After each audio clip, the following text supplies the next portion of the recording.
This is the CFMoto 450 MT for 2024.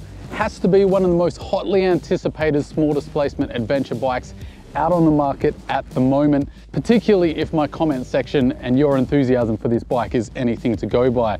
But I've got a test ride for the day, thanks to CFMoto in Midland. Is the hype real with this bike? Are there flaws to the machine? What does it do great? What doesn't it do great? And most importantly, should this be the top of your list for your next adventure bike?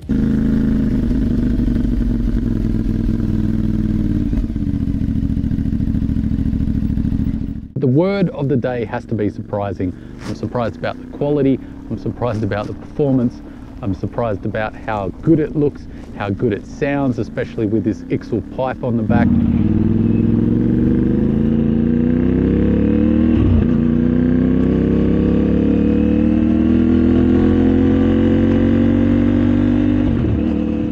It's a little gem of an engine. It's a parallel twin, but importantly, it's a 270-degree crank. So not only is it music to your ears, it's also very smooth and has a decent dollop of torque. It's making 43.5 horsepower and 44 Newton meters of torque, with enough power to do anything you want, really. As long as your expectations aren't super sport fast or big adventure bike fast, it's plenty, enough to overtake on the highway with plenty of legs, to zip through traffic, to commute, as well as sit out on the open road with your luggage. Now, while we're on the topic of the open road, I've seen some criticism aimed at this bike about it having gearing that's far too short for highway use. So I really paid attention to this when I first hopped on the bike. In fact, it was the first thing I did was head to the highway to see for myself.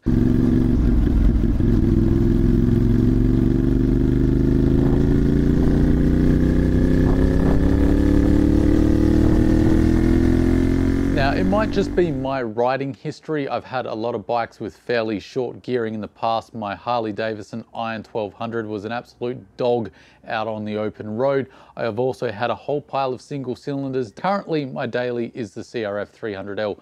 What I'm trying to say is I'm used to a bike that's very vibey, as well as having gearing not really suited for the open road. Therefore, I was expecting quite extreme vibrations out on the open road, and I was expecting very close ratio gearbox, maybe like my DRZ 400, where at about 130, that's all she had. But that's simply not the case. I thought this bike was fairly smooth. It's butter smooth below 100 kilometers an hour.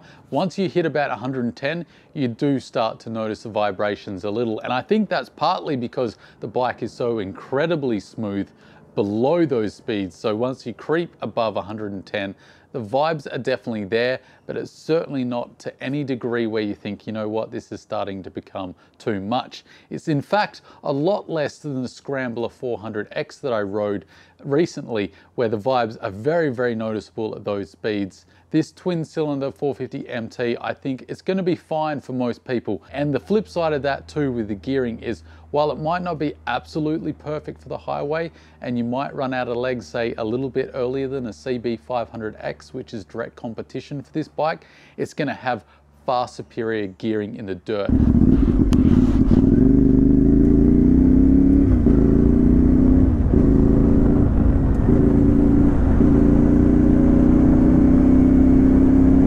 In the dirt, I think the gearing is just perfect, and I think it's a very happy compromise out on the highway. It's got enough legs to overtake easily. It's not too vibey that it's frustrating or fatiguing, so I don't think it's anything to worry about. It's definitely there, but it's not as big a deal as I have seen it made out to be. That was a bit muddier than I anticipated. That's a bit sandier.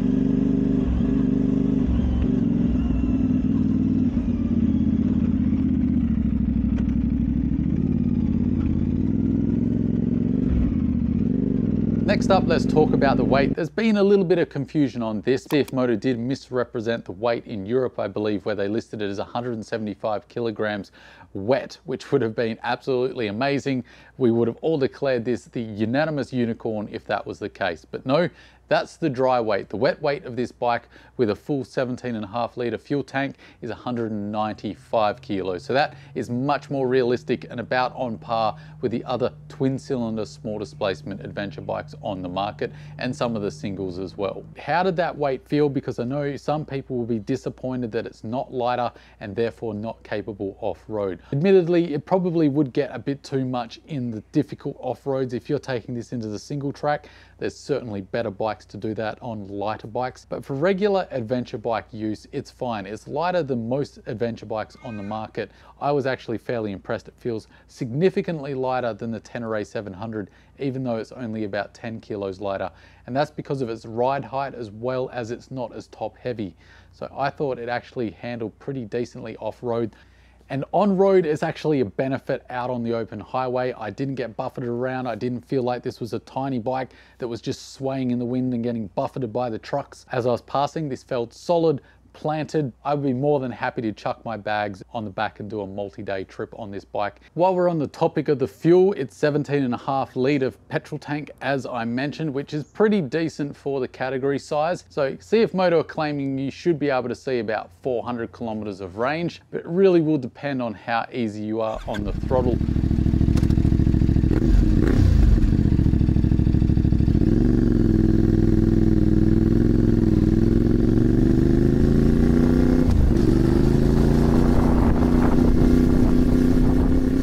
Let's talk about the suspension next, and this has earned both praise and criticism, and I tend to agree on both takes actually. It's KYB suspension front and back. The front forks are 41 millimeters and you're getting 200 millimeters of travel front and rear. But the impressive thing for the category, this has a decent amount of adjustability. That means that the front forks are adjustable for compression and damping, which is fantastic to see.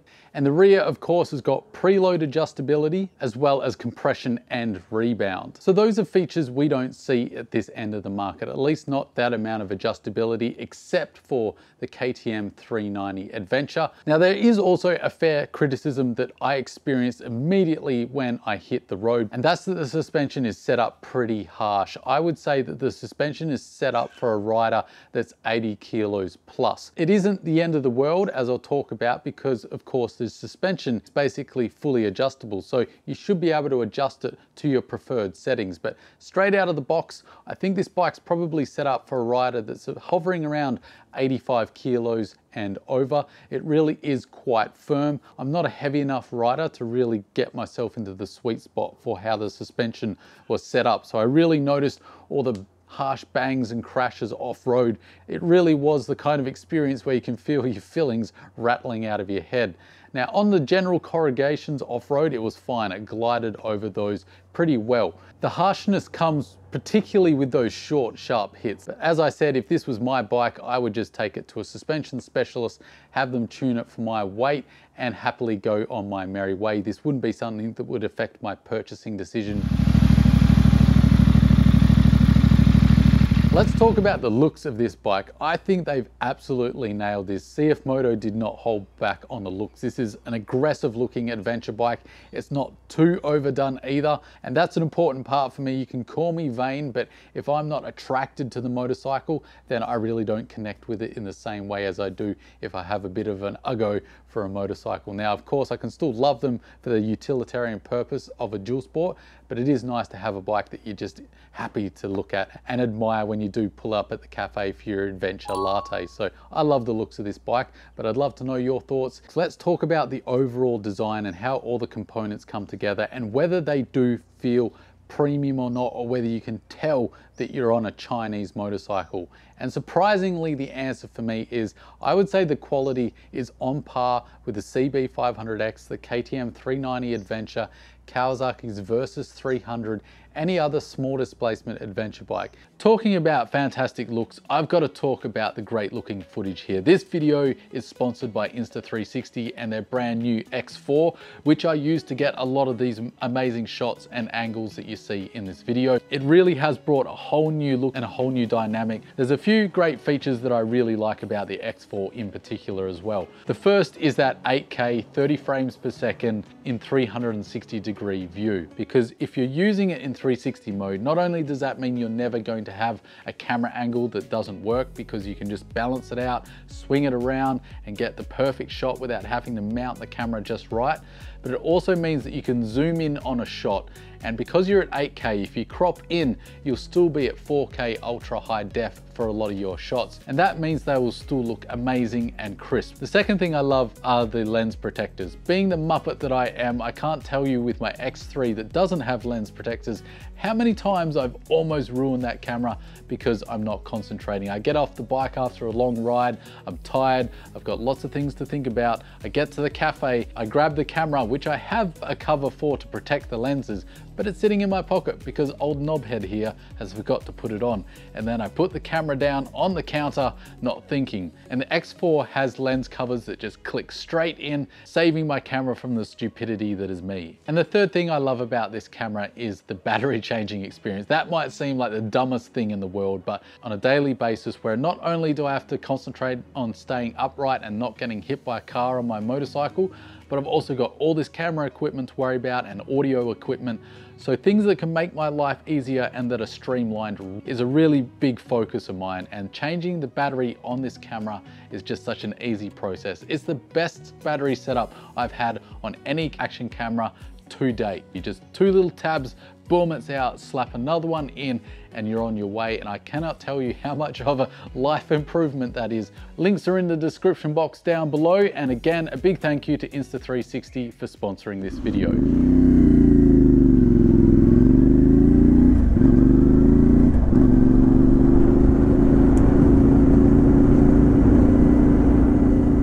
Let's talk about what's fitted to that suspension, and it's got the all-important 21-inch front spoke wheel and an 18-inch spoke rear wheel. Finally, they put that setup on a parallel twin with a 270-degree crank, 6 speeds, enough power, and the proper wheel combo. Love to see it. I felt like a duck to the water when I hit the dirt.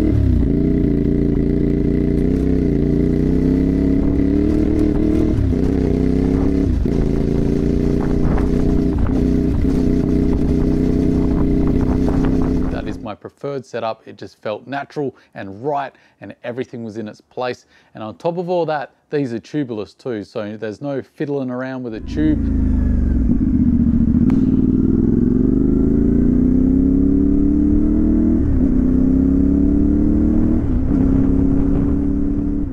Up front, you've got a J1 or J1. It's actually a subsidiary of Brembo. 4-piston caliper with a single 320mm disc, and at the rear, it's a 240mm disc with a single piston caliper. And those brakes do an adequate job of slowing you down both on-road and off-road. They're certainly not overly powerful, but they're definitely not underpowered either. So I think they're pretty much up to the task of being on this bike and doing the adventure bike job. The ABS, while we're on the topic, is switchable for on and off road, as well as the traction control system. One button, no going through sub menus or faffing about.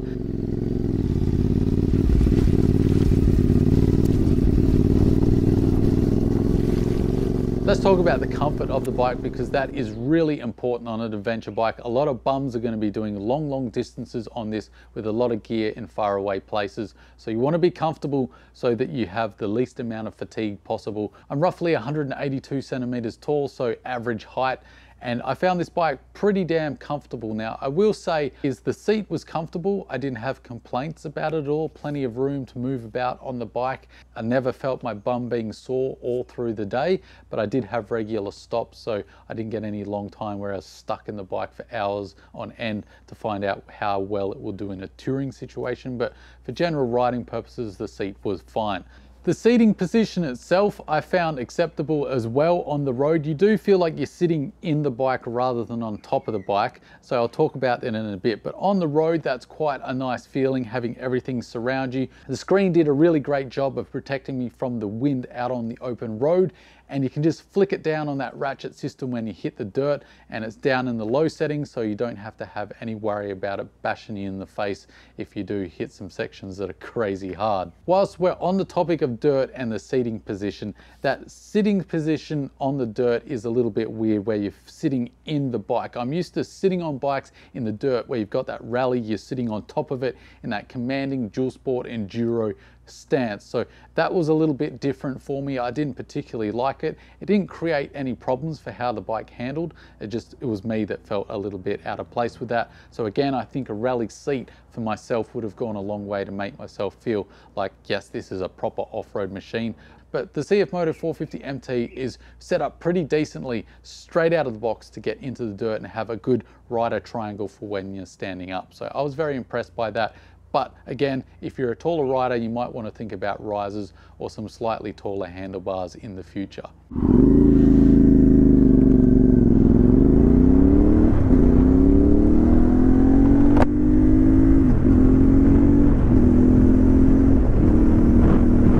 And I've got the price here, so I will quote it. Australian is $9,490. And that's right away with 6 months rego. So that's $1,000 cheaper than the Rally is. And that basically means you can get 3 of these bikes for the price of one Triumph Tiger or the price of one 900 GS. So really, I think this is a crazy amount of value. And I think that is going to really capture a lot of people's attention.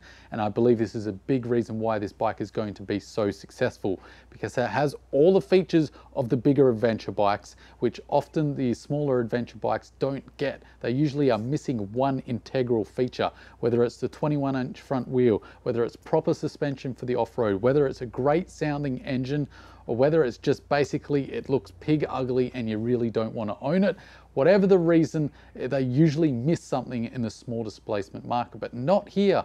Finally, we have a bike that ticks all the boxes, does everything the big boys does, but at a price that people who are looking for value can actually afford. Hop on one if you're looking at a bigger adventure bike. You might be surprised how capable it is. Yes, it's not going to have the power, but it's going to have everything else at a third of the price.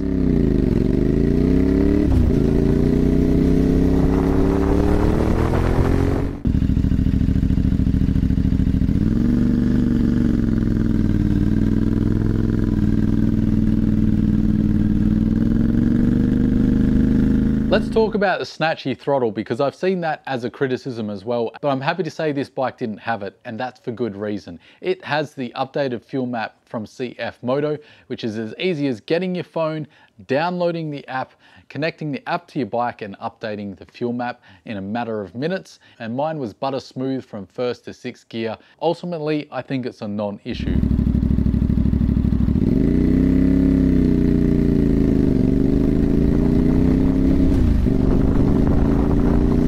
Let's talk about the bad, because not everything is perfect with this bike, of course. There are a few question marks that I have. The first has to be the mirrors. They were absolute crap. These aren't different to mirrors I've had on plenty of other bikes, but all the bikes I've had them on, I've hated them. You know, that double lock system that never quite tightens, they flap around. You can never quite get the right angle. I'd be ditching these and firing them at the sun and getting something like the double take mirrors I have on my CRF 300L. As I stated, I would have liked to have seen a taller rally seat, but I'm sure that's something that will come along in the aftermarket, or maybe CFMoto will do themselves. The other thing that I'll put in the bad column, but it's more of a we just don't know yet, and that is the longevity of this motorcycle. CFMoto are standing behind this bike, giving it a 3-year warranty, which I think is encouraging. That means that they're confident this bike is going to do well and stand up to the test of time.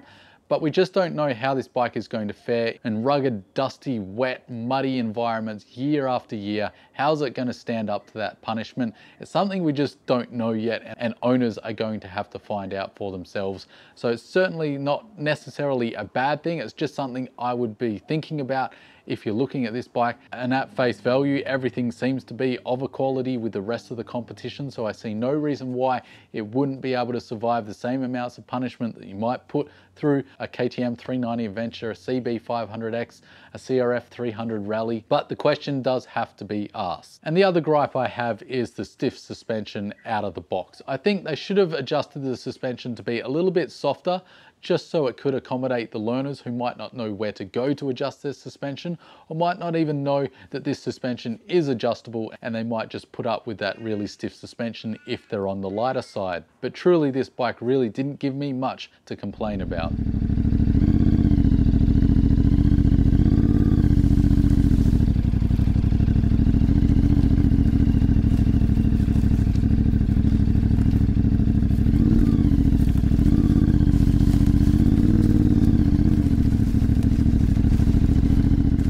Give me that fizz, as James May used to call it on Top Gear. And this bike gave me the fizz. It really was a bike I instantly connected with. The sound is fantastic. The engine is smooth yet charming, and it has a lot of character, and it just wants to be ridden and ridden hard. It's really engaging to ride. It also looks really good for an adventure bike. So I found myself connecting with this bike. It has a lot of character, and that's something that a lot of adventure bikes are really missing. Often they're so focused on making all the parts correct, and they put it all together, and it's a fantastic utilitarian and practical motorcycle, but it's lacking a bit of character and a little bit of soul, for lack of a better term. Whereas this little adventure bike is not missing on that character, and I absolutely love that. You might call me vain to put this in a review, but it's just a fact of how I felt about this bike. I felt very similar for the Scrambler 400X. There was just something about that bike. This bike has that X factor as well, which is surprising, and it's a special thing to have in a motorcycle. Not only do you not see it at this price point, but you also really don't see this in the adventure bike world too often. I'd also love to know your thoughts if you've purchased one of these. How have you found the ownership experience and the quality so far? Again, a shout out to CFMoto in Midland for letting me ride this bike on and off-road. Absolute legends for letting me take this in the dirt. So go and check them out if you're here in WA. You excited for this bike? Are you not touching this bike because of where it's made? I'd love to hear your opinions. Don't forget to hit the like button, share this around with your mates, and as always, don't forget to stay shiny side up.